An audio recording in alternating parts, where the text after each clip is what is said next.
बच्चों, तुम्हें एक कहानी सुनती हूँ। एक समय की बात है। एक छोटा सा गांव था समुद्र के किनारे, जहाँ ज्यादातर लोग मछली पकड़कर अपना गुजारा करते थे। सब कुछ ठीक ठाक चलता, लेकिन गांव के लोग हमेशा समुद्र के दाईं तरफ ही जाया करते थे। बाईं तरफ कोई नहीं जाता था। क्यों? क्योंकि वहाँ एक पुराना टूटा फूटा पानी का जहाज खड़ा था। लोगों का मानना था कि उस जहाज में एक मरा हुआ नाविक भटक रहा है। कहते थे उसका भूत वहाँ रहता है और जो उधर गया वो सही सलामत वापस नहीं आया। इसी गांव में हरि नाम का एक मछुआरा अपने परिवार के साथ रहता था, पत्नी मीरा और बेटा अर्जुन। हरि की किस्मत खराब चल रही थी। मछली मिलनी बंद हो गई थी। जितना जाल डालो उतनी ही खाली नाव लौटती। एक दिन रात को अर्जुन ने माँ बाप को बात करते सुना, चिंता करते हुए कि अब क्या होगा। खाने तक को कुछ नहीं बचा है। अर्जुन ने तभी तय कर लिया अब कुछ करना होगा। अगले दिन उसने अपने दोस्त विशाल से कहा, जो गांव के मुखिया रघुनाथ का बेटा था, कि उसे बाईं तरफ जाकर देखना है। विशाल तो पहले ही डर गया। बोला, तू पागल है, वहाँ तो भूत है। लेकिन अर्जुन ने दोस्ती की कसम दे दी और विशाल मजबूरन साथ चल पड़ा। दोनों चुपके से उस पुराने जहाज के पास पहुँचे। वहाँ जाकर देखा तो चौंक गए। पानी में तो बहुत सारी मछलियाँ थी। अर्जुन की आंखें खुशी से चमक उठी।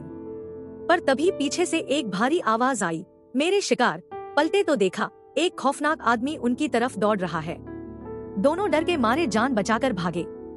भागते भागते विशाल ने एक पत्थर उठाया और उस पर फेंका, और वो आदमी रुक गया। किसी तरह दोनों बच निकले।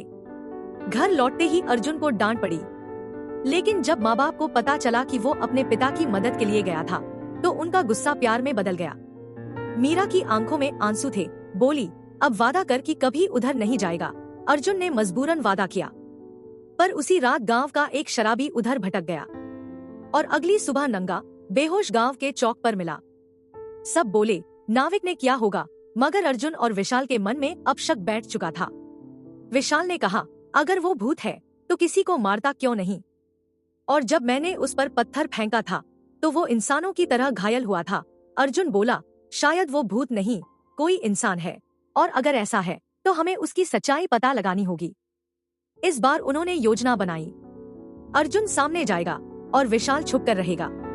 जैसे ही वो डरावना नाविक अर्जुन के पास पहुंचा, विशाल झट से आया और उसके ऊपर जाल फेंक दिया। दोनों ने मिलकर उसे पकड़ लिया और फिर सच्चाई सामने आई। वो आदमी डरकर बोला, मैं कोई भूत नहीं हूँ। मुझे मुखिया रघुनाथ ने यहाँ भूत बनकर डर फैलाने को कहा था, ताकि कोई इधर न आए और वो सारी मछलियाँ अकेले पकड़कर बेचे। अर्जुन और विशाल दंग रह गए। विशाल के तो पांव तले जमीन खिसक गई। उसका अपना बाप ही गांव वालों को भूखा रखे बैठा था। दोनों गांव लौटे और सबको सच्चाई बता दी।